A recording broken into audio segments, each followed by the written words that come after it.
Hii Kijalwa ni mchezo wetu wa 7.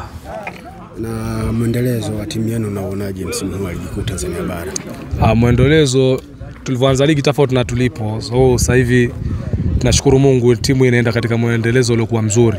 Sababu tulivyoanza ligi timu ilikuwa inasuasua sana kwa sababu ya upe wa wachezaji katika kikosi chetu. Maingizo ni mengi yalikuwa ni mapya katika timu. Kwa hiyo tulianza kusuasua kabla timu haijakaa sawa. Lakini sasa hivi alhamdulillah timu imeanza kujipanga na kuanza kukamatana wachezaji ili kuweza kufanikisha malengo ya timu.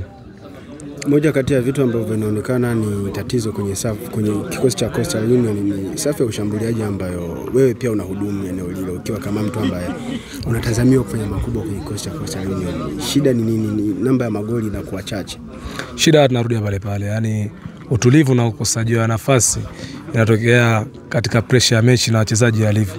Sababu mwanzo ilikuwa timu inavyocheza ni creating zinakuwa chache sana kama umetizama tofauti na mchezo wa juzi ulivyopita baada ya kuja mwalimu Moya.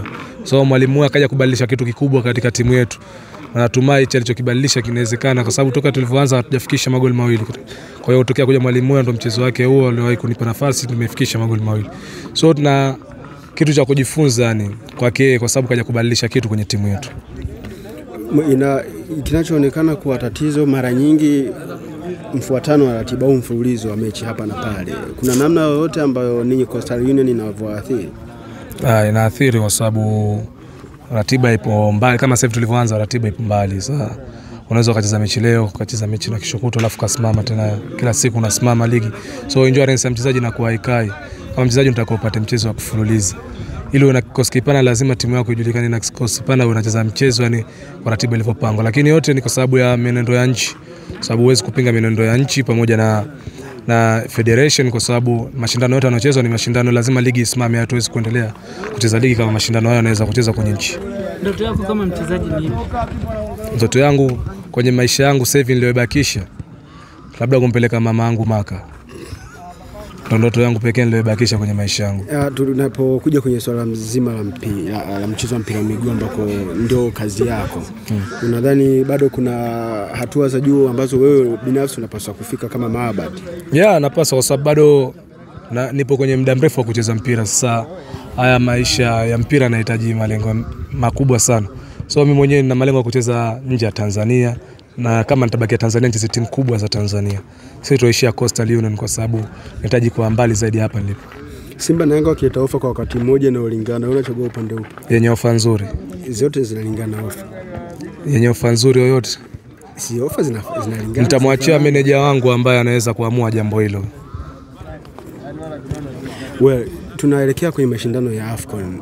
Wewe ni mmoja kati ya Watanzania ambao wanaweza kupata nafasi ya kuitwa kwenye kikosi cha timu ya taifa. Unazungumziaje hii safari ya kuelekea Morocco? Safari kwa Tanzania kwa sababu kila anachaguliwa ni mchezaji ambaye ana uwezo wa kwenda kuiwakilisha nchi. Sababu kila Mtanzania ana haki ya kuiwakilisha nchi kwa kila njia. Kila mmoja anapoenda kuiwakilisha nchi. So kama umechaguliwa katika wachezaji hao ni lazima mtu ujipange kwenda kuisaidia nchi kwa sababu hachukuliwi mtu ambaye alikuwa hawezi kwenda kuisaidia nchi. Wachezaji wote watachukuliwa tupata nafasi tutaenda kuiwakilisha nchi. Yote yule hata mimi nikipata nafasi kwa muda huo nitaonekana sasa Mabadi anaweza kwenda kuiwakilisha nchi na kuisaidia nchi, nitaenda kupambana ili kuisaidia nchi. Kuna habari ambazo zimekuwa zikisikika kwenye video vya soka kwamba wachezaji ambao mnaotokea Zanzibar mnaocheza ligi kuu Tanzania bara mna umoja wenu ambao mmoja kikubwa na tatizo wote mnajumuika kama Wazanzibari. Hili lina ukweli?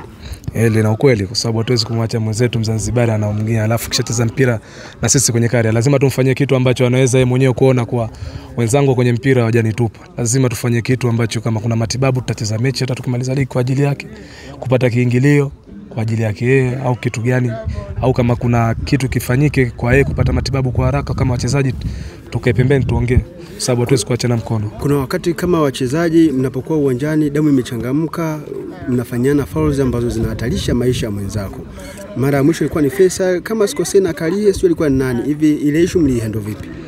Unaenda vizuri kwa sababu wote hata ilipomaliza mechi wenyewe wamepeana mikono wamekumbatiana kwa sababu unajulikana kwa nidamu ilichemka alafu wote ni ndugu. Kwa hiyo hatuwezi kutoka uwanjani tukagombana kisa foul tumechezeana kwa sababu sote tunakutana kwa majukumu ya kazi. Kila mmoja anataka kazi yake ifanyike vizuri japo kwa tuna undugu. Lakini kila mmoja anahitaji kazi yake ifanyike vizuri ili aweze kupata ugali wake.